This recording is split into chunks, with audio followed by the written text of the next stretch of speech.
what you see and hear, please remember to like and subscribe. Today, we're going to read The Damned Thing by Ambrose Bierce.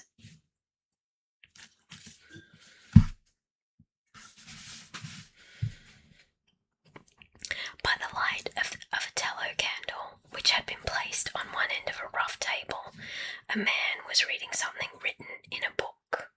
It was an old account book, greatly worn, and the writing was not apparently very legible, for the man sometimes held the page close to the flame of the candle to get a stronger light upon it. The shadow of the book would then throw into obscurity a half of the room, darkening a number of faces and figures, for beside the reader 8 other men were present. 7 of them sat against the rough log walls, silent and motionless, and the room being small, not very far from the table.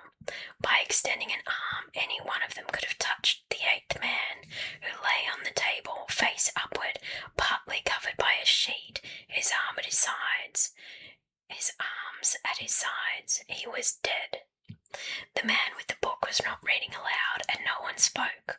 All seemed to be waiting for something to occur. The dead man only was without expectation.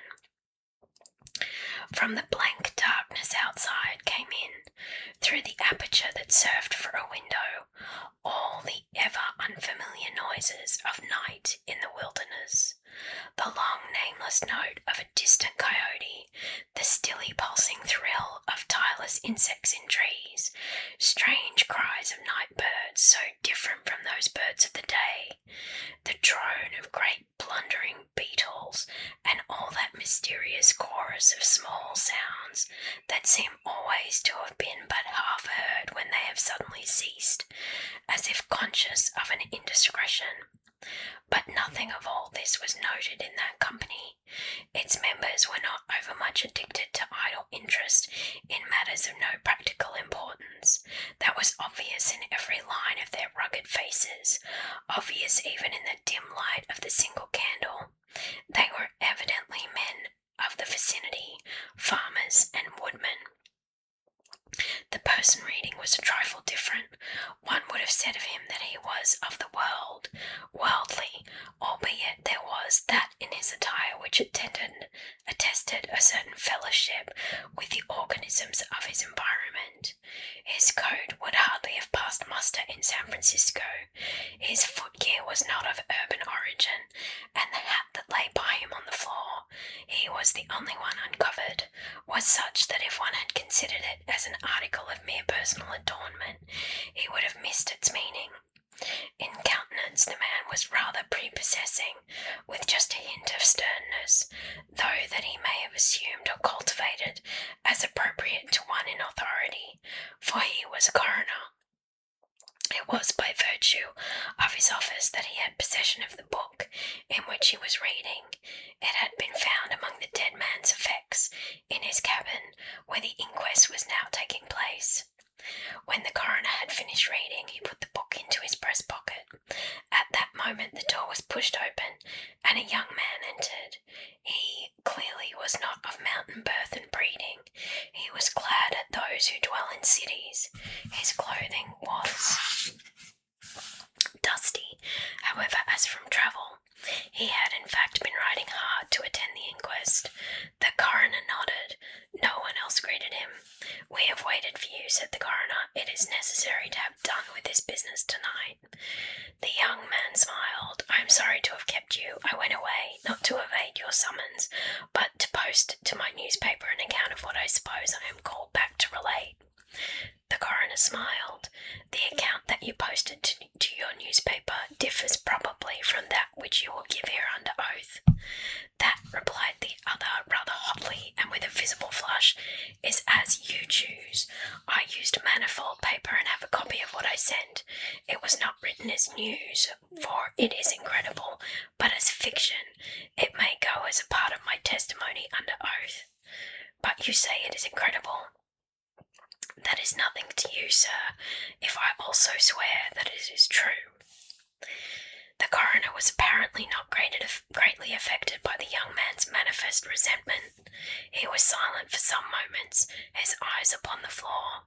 The men about the sides of the cabin talked in whispers, but seldom withdrew their gaze from the face of the corpse. Presently the coroner lifted his eyes and said, "We will resume the inquest." The men removed their hats. The witness was sworn. "What is your name?" the coroner asked. "William Harker. Age? 27. You knew the deceased, Hugh Morgan?" "Yes." "You were with him when he died?" "Near him." "How did that happen? Your presence, I mean." "I was visiting him at this place to shoot and fish. A part of my purpose, however, was to study him and his odd solitary way of life. He seemed a good model for a character in fiction. I sometimes write stories." "I sometimes read them." "Thank you. Stories in general, not yours." Some of the jurors laughed. Against a sombre background, humour shows highlights. Soldiers in the intervals of battle laugh easily, and a jest in the death chamber conquers by surprise. "Relate the circumstances of this man's death," said the coroner. "You may use any notes or memoranda that you please." The witness understood. Pulling a manuscript from his breast pocket, he held it near to the candle, and turning the leaves until he found the passage that he wanted, began to read. "The sun had hardly risen when we left the house. We were looking for quail, each with a shotgun, but we had only one dog. Morgan said that our best ground was beyond a certain ridge that he pointed out, and we crossed it by a trail through the chaparral. On the other side was a comparatively level ground, thickly covered with wild oats. As we emerged from the chaparral, Morgan was but a few yards in advance. Suddenly, we heard, at a little distance to our right, and partly in front, a noise as of some animal thrashing about in the bushes, which we could see were violently agitated. "We've started a deer," said I. I wish we had brought a rifle." Morgan who had stopped and was intently watching the agitated chaparral, said nothing, but had cocked both barrels of his gun, and was holding it in readiness to aim. I thought him a trifle excited, which surprised me, for he had a reputation of exceptional coolness, even in moments of sudden and imminent peril. "Oh, come," I said, "you are not going to fill up a deer with quail shot, are you?" Still he did not reply, but catching a sight of his face as he turned it slightly towards me, I was struck by the pallor of it. Then I understood that we had serious business on hand, and my first conjecture was that we had jumped a grizzly. I advanced to Morgan's side, cocking my piece as I moved. The bushes were now quiet, and the sounds had ceased, but Morgan was as attentive to the place as before. "What is it? What the devil is it?" I asked. "That damned thing," he replied, without turning his head. His voice was husky and unnatural. He trembled visibly. I was about to speak further when I observed the wild oats near the place of the disturbance moving in the most inexplicable way. I can hardly describe it. It seemed as if stirred by a streak of wind, which not only bent it, but pressed it down, crushed it so that it did not rise, and this movement was slowly prolonging itself directly towards us. Nothing that I had ever seen had affected me so strangely as this unfamiliar and unaccountable phenomenon, yet I am unable to recall any sense of fear. I remember and tell it here because, singularly enough, I recollected it then, that once, in looking carelessly out of an open window, I momentarily mistook a small tree close at hand for one of a group of larger trees at a little distance away. It looked the same size as the others, but being more distinctly and sharply defined in mass and detail, seemed out of harmony with them. It was a mere falsification of the law of aerial perspective, but it startled, almost terrified me. We so rely upon the orderly operation of familiar natural laws laws, that any seeming suspension of them is noted as a menace to our safety, a warning of unthinkable calamity. So now, the apparently causeless movement of the herbage and the slow, undeviating approach of the line of disturbance were distinctly disquieting.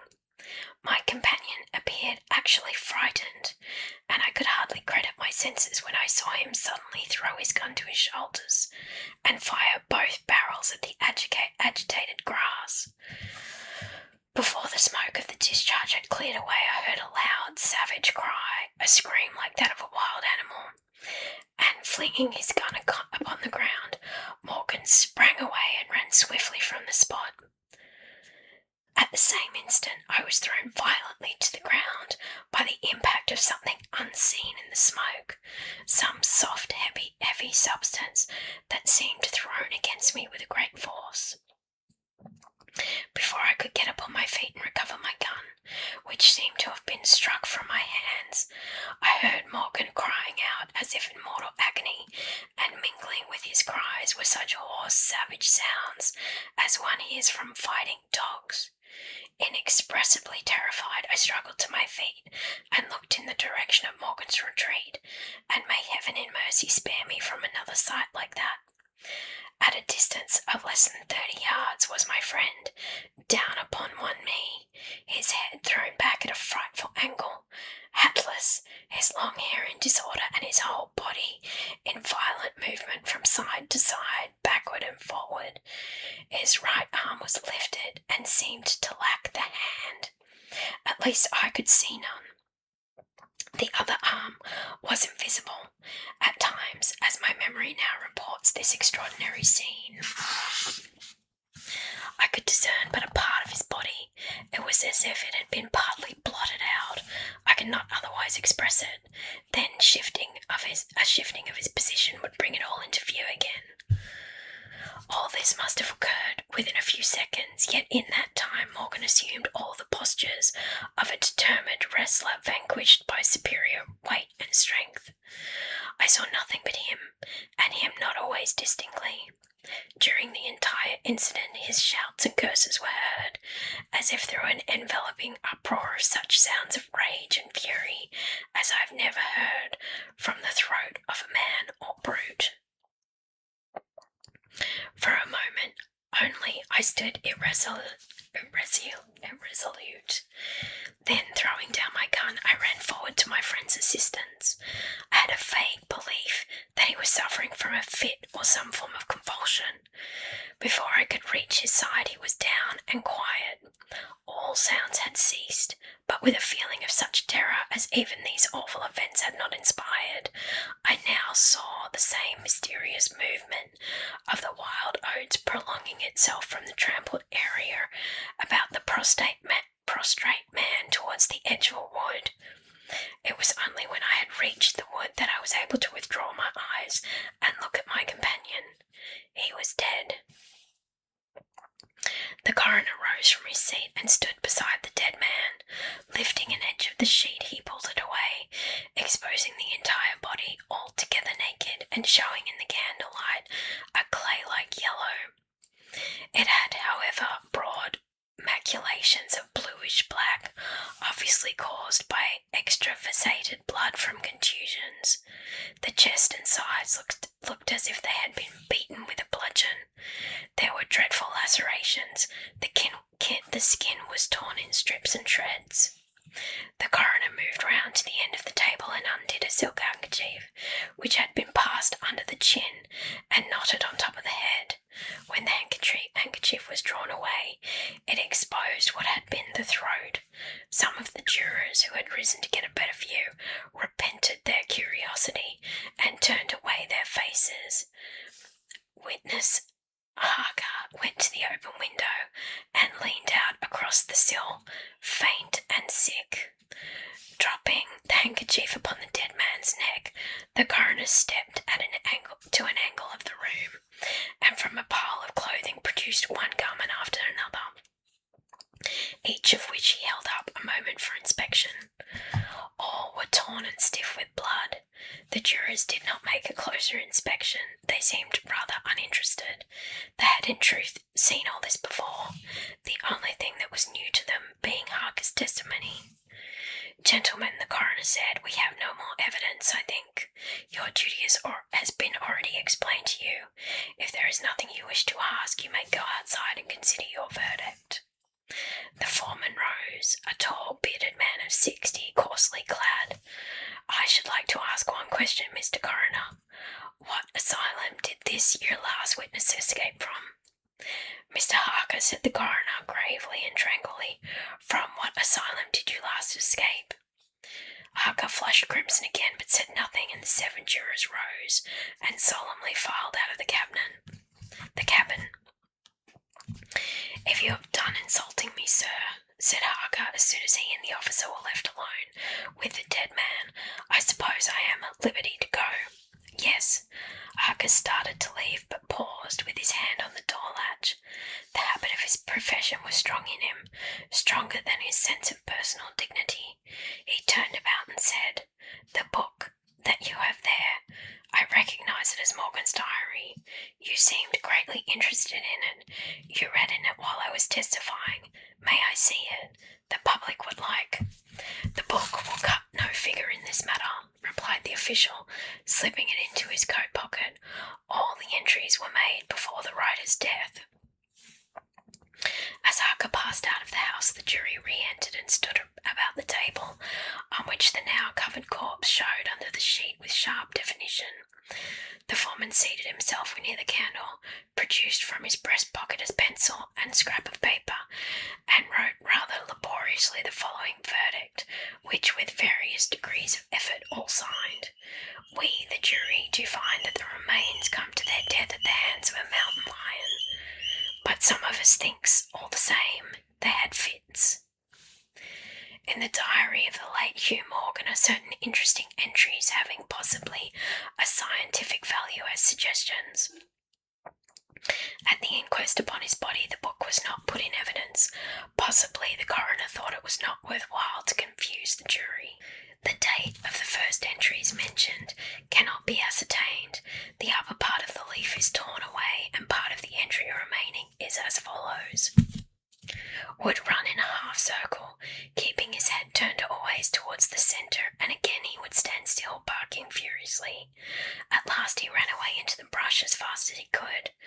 I thought at first he had gone mad, but on returning to the house, found no other alteration in his manner than what was obviously due to fear of punishment. Can a dog see with his nose? Do odours impress some olfactory centre with images of the thing emitting in them? September 2. Looking at the stars last night, as they rose above the crest of the ridge east of the house, I observed them successively disappear from left to right. Each was eclipsed but an instant, and only a few at the same time, but along the entire length of the ridge, all that were within a degree of 2 of the crest were blotted out. It was as if something had passed along between me and them, but I could not see it, and the stars were not thick enough to define its outline. I don't like this. Several weeks' entries are missing, 3 leaves being torn from the book. September 27. It has been about here again. I find evidences of its presence every day. I watched again all of last night in the same cover, gun in hand, double charged with buckshot. In the morning the fresh footprints were there as before, yet I would have sworn that I did not sleep. Indeed, I hardly slept at all. It is terrible, insupportable. If these amazing experiences are real, I shall go mad. If they are fanciful, I am mad already. October 3. I shall not go. It shall not drive me away. No, this is my house, my land. God hates a coward. October 5th. I can stand it no longer. I have invited Harker to pass a few weeks with me. He has a level head. I can judge from his manner if he thinks me mad. October October 7. I have the solution of the problem. It came to me last night suddenly as by revelation. How simple, how terribly simple. There are sounds that we cannot bear. At either end of the scale are notes that stir no chord of that imperfect instrument, the human ear. They are too high or too grave. I have observed a flock of blackbirds occupying an entire tree-top, the tops of several trees, and all in full song. Suddenly, in a moment, at absolutely the same instant, all spring into the air and fly away. How? They could not all see one another. Whole tree-tops intervened. At no point could a leader have been visible to all. There must have been a signal of warning or command, high and shrill above the din, but by me unheard. I have observed too the same simultaneous flight when all was silent, among not only blackbirds but other birds, quail for example, widely separated by bushes, even on opposite sides of a hill. It is known to seamen that a school of whales basking or sporting on the surface of the ocean, miles apart with the convexity of the earth between them, will sometimes dive at the same instant, all gone out of sight in a moment. The signal has been sounded, too grave for the ear of the sailor at the masthead, or his comrades on the deck, who nevertheless feel its vibrations in the ship as the stones of a cathedral are stirred by the bass of the organ. As with sounds, so with colours. At each end of the solar spectrum, the chemist can detect the presence of what are known as actinic rays. They represent colours, integral colours in the composition of light, which we are unable to discern. The human eye is an imperfect instrument. Its range is but a few octaves of the real chromatic scale. I am not mad. There are colours that we cannot see. And God help me, the damned thing is of such a colour. I hope you liked the story.